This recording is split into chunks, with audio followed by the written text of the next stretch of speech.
सुप्रभात बच्चों, मैं सोनिया सिंह हिंदी कक्षा में आप सभी का स्वागत करती हूँ।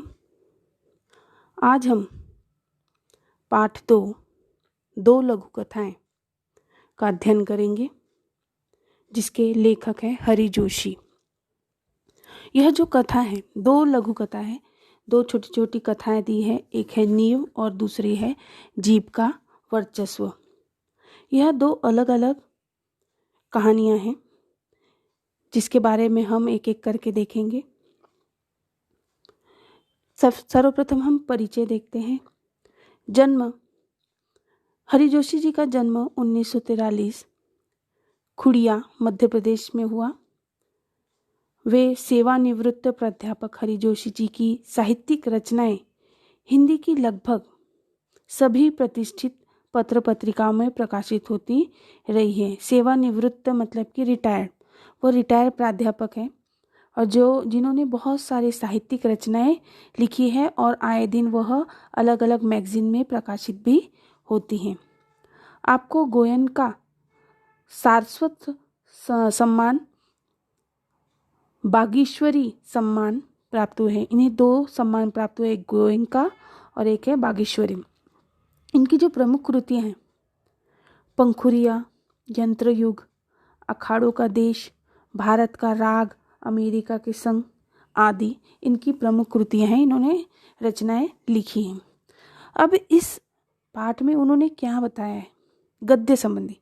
यहाँ 2 लघु कथाएं दी गई हैं। प्रथम लघु कथा में जोशी जी ने बताया कि हमें बुरे काम का फल जो होता है वह बुरा ही मिलेगा, अतः बुरे काम हमें नहीं करना चाहिए। मतलब इस लघु कथा के माध्यम से जो नींव है, इसके माध्यम से यह बताया कि अगर हम जीवन में बुरे काम करते हैं तो उसका नतीजा भी हमें बुरा ही मिलता है। दूसरी जो लघु कथा है, उन्होंने उसमें बताया है कि आपने समझाया है कि कठोरता की अपेक्षा विनम्रता अधिक महत्वपूर्ण होती है। घमंडी का सिर हमेशा नीचा होता है, अतः हमें घमंड नहीं करना चाहिए। जो दूसरी लघु कथा है जीभ का वर्चस्व, उसके माध्यम से लेखक ने यह समझाया कि हमें हमेशा हमारे जो व्यवहार होता है, अगर हम कठोर व्यवहार करेंगे तो उसका नतीजा भी हमें कठोर ही मिलेगा, इसलिए हमें विनम्रता से व्यवहार करना चाहिए। कहा जाता है घमंडी का जो सिर होता है वो हमेशा ही नीचे होता है, वह कभी ऊंचा उठ नहीं सकता। तो यह अलग अलग 2 यहाँ पर लघु कथाएं हैं, जिसमें से हम एक एक करके दोनों देखेंगे। पहली जो लघु कथा है नींव। नींव का अर्थ होता है आधार। किसी भी चीज़ को, जैसे हम कोई इमारत बांधते हैं, कोई बिल्डिंग बांधते हैं, तो उसके नीचे हम जो बेस बनाते हैं उसे नींव कहा जाता है। तो यहाँ पर नींव उसी का है कि एक इमारत है और उस इमारत का जो बेस बनाया जा रहा है वह किस प्रकार का है, वह किस प्रकार की होनी चाहिए, हमारे जो अंदर के विचार हैं वह किस प्रकार के होने चाहिए, उसका क्या नतीजा होता है, यहाँ पर यह बताया है। तो आइए देखते हैं। बहुमंजिला इमारत की दीवार नींव से उठ रही थी। नींव से मतलब नीचे से, बहुमंजिला मतलब बहुत मंजिल की इमारत। ठेकेदार नया था। भयभीत सा वह 1 तगारी सीमेंट और 5 तगारी रेत के मसाले से ईंटों की जुड़ाई करवा रहा था। तगारी का मतलब होता है घमेला। तो वह बहुत डरा हुआ था क्योंकि वह नया ठेकेदार था और वह क्या कर रहा था, 1 सीमेंट का घमेला था और 5 रेती का घमेले थे, ऐसे मिला के वह उसका मसाला बनाता और ईंटों की जुड़वाई करवा रहा था, मतलब दीवार खड़ी कर रहा था। अगले दिन अधिकारी महोदय आए। उन्होंने काम के प्रति घोर असंतोष व्यक्त किया। अब उनसे जो बड़े अधिकारी है, जो इंजीनियर है, वो लोग वहाँ पर आए अगले दिन और उन्होंने उस ठेकेदार के काम से वह संतुष्ट नहीं हुए। उन्होंने उसको बहुत कुछ सुनाया। महोदय बोले, ऐसा काम करना हो तो कहीं और जाइए। उन्हें वह काम पसंद नहीं आया क्योंकि वह 1 घमेले सीमेंट में 5 घमेला रेती मिला रहा था, तो उन्हें वह काम पसंद नहीं आया। अगले दिन सशंकित नए ठेकेदार ने 1 तगारी सीमेंट और 3 तगारी रेत के मसाले से ईंटों की जुड़ाई की। अब देखो, वह अगले दिन उसने, जो नया ठेकेदार था, वह बहुत शंका में था कि मैं किस प्रकार करूं। फिर भी उसने क्या किया, 1 घमेला सीमेंट लिया और उसमें 3 घमेले रेत मिलाई। पहले क्या कर रहा था, वह 1 घमेला सीमेंट लिया था और 5 घमेले रेती डाल रहा था। अब उसने क्या किया, 1 घमेला सीमेंट और 3 घमेले रेती से वह उसने ये ईंटों की जुड़ाई शुरू की। संबंधित फिर से अधिकारी आए, उन्होंने नींव की दीवार पर एक निगाह डाली और गर्म हो गए। इस बार ठेकेदार को अंतिम चेतावनी दी, यदि कल तक काम में पर्याप्त सुधार नहीं किया गया तो काम बंद करवा दिया जाएगा। अब फिर से अधिकारी आए, फिर भी उनको उसका काम पसंद नहीं आया कि वह 1 घमेले सीमेंट में 3 घमेला रेती मिलाकर काम कर रहा है।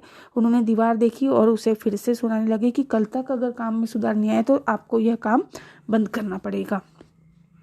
जब नए ठेकेदार की समझ में बात नहीं आई तो उसने एक अनुभवी ठेकेदार से इस समस्या की सलाह चाहिए। अब उसको ये समझ में नहीं आ रहा था कि जब मैं 1 घमेले सीमेंट में 5 घमेला रेती डाल रहा था तब भी वो मुझे सुना रहे थे, और जब मैंने उसे कम भी कर दिया, 1 घमेले सीमेंट में 3 घमेला रेती डालकर मैं काम कर रहा हूँ, तब भी इन्हें प्रॉब्लम है। तो इसमें क्या समस्या क्या है? तो उसके लिए उन्हें क्या किया, एक अनुभवी, एक एक्सपीरियंस जो ठेकेदार होता है उससे उन्होंने उसको सारी समस्या बताई और उससे सलाह मांगी।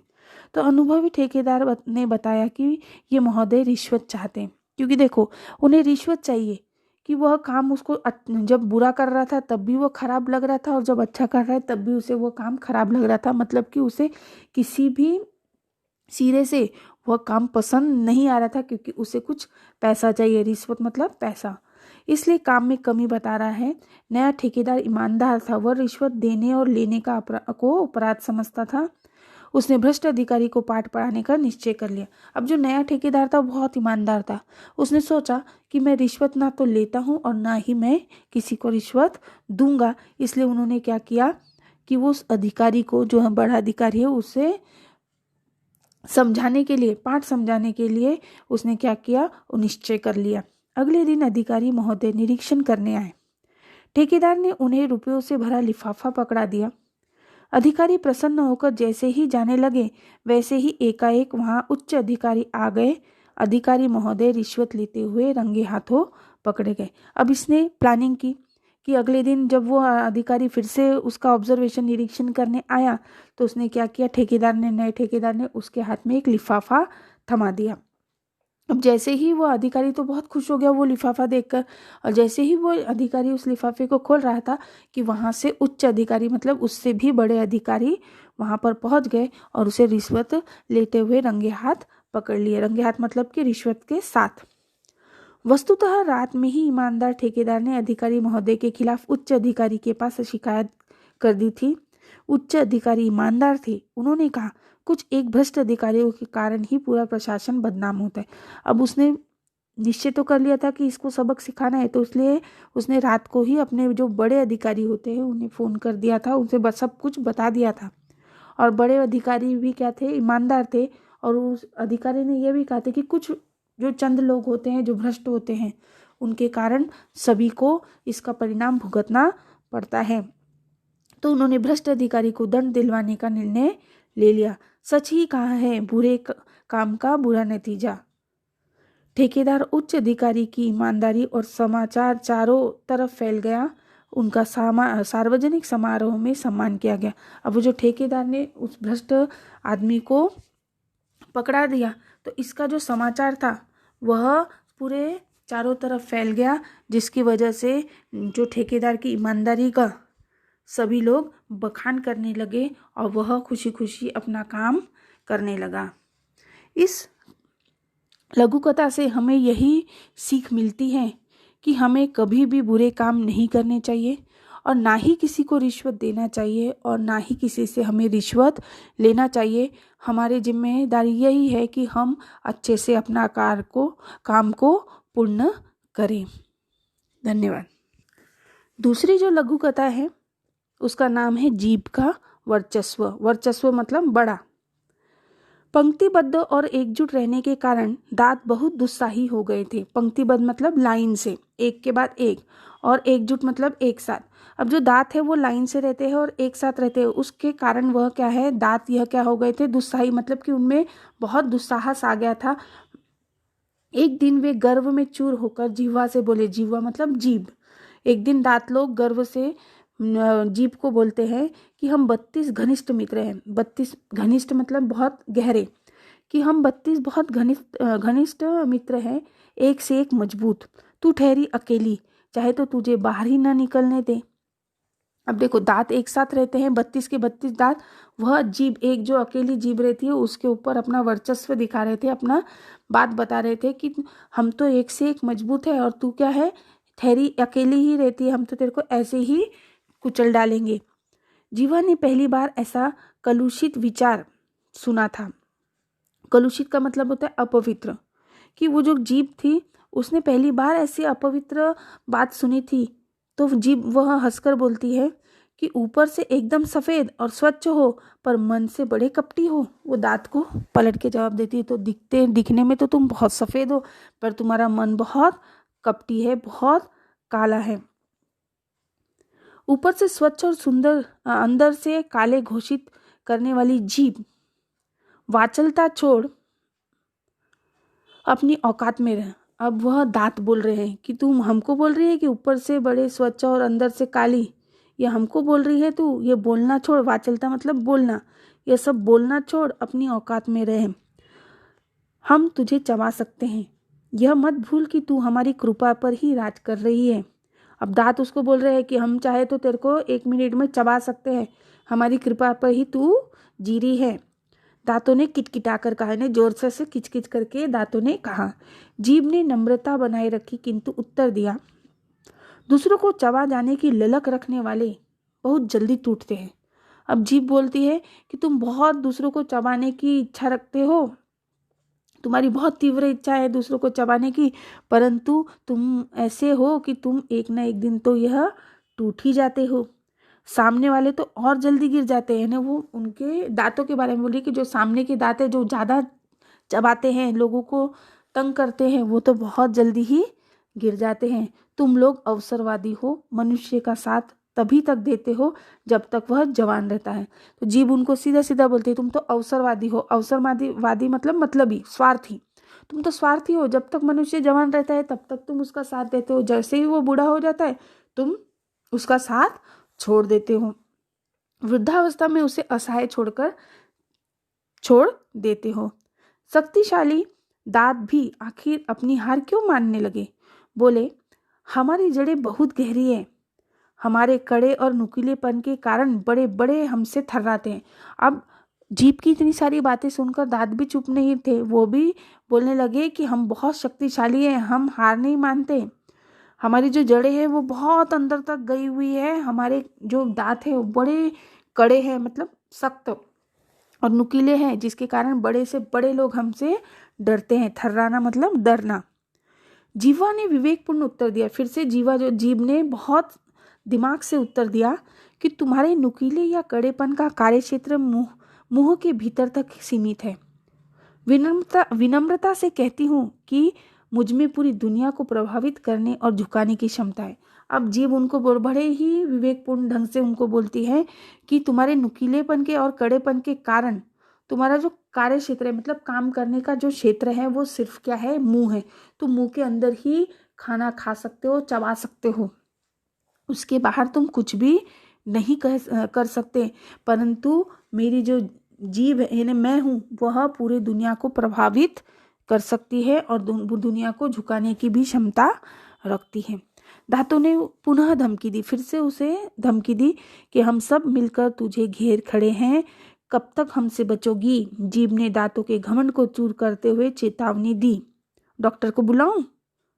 दंत चिकित्सक एक एक को बाहर कर देगा, मुझे तो छुएगा भी नहीं और तुम सब बाहर दिखाई दोगे। अब दांत उसे फिर से धमकी देने लगे कि हम तेरे को सब घेर के रखे हुए हैं, अब तू बच नहीं सकती हमसे। तो जीभ फिर से उनका घमंड चूर करने के लिए उनको उत्तर देती है कि अभी मैं डॉक्टर को बुलाती हूँ, बोलकर। देखो, जीभ के द्वारा ही हम बोल सकते हैं। तो वो बोलती है कि अभी मैं डॉक्टर को बोलकर बुलाती हूँ और डॉक्टर एक एक करके तुमको सबको बाहर निकाल देगा और मुझे तो कुछ भी नहीं करेगा। घमंडी दांत अब निरुत्तर थे। अब घमंडी दांत को समझ में आ गया कि अरे, ये तो कुछ भी बोल सकती है, इसके आगे हम कुछ भी नहीं, हम दांत तो हम अंदर ही रह सकते हैं, परंतु इसके जो बोले हुए शब्द वो बाहर निकल सकते हैं, कुछ भी कर सकती है। तो वह निरुत्तर हो गए, मतलब कि उनके पास किसी भी प्रकार का उत्तर नहीं बचा। उन्हें कविता की यह पंक्ति याद आ गई, किसी को पसंद नहीं सकती बयान में, तभी तो दी नहीं हड्डी जबान में। घमंडी दांतों ने आखिर जीभ का लोहा मान लिया। अब वो सीधा सीधा बता, किसी को पसंद नहीं सकती बयान में, यानी कोई भी जब बयान देता है किसी को तो सख्ती पसंद नहीं, कि मार मार के हम किसी से भी कुछ भी बुलवा सकते हैं, ऐसा नहीं। इसीलिए क्या है कि कहा जाता है कि जो जबान होती है ये कैसी होती है, बिना हड्डी के होती है, क्योंकि वह नरम होती है और कुछ भी कैसे भी वहाँ वह पलट सकती है, कुछ भी वह बोल सकती है।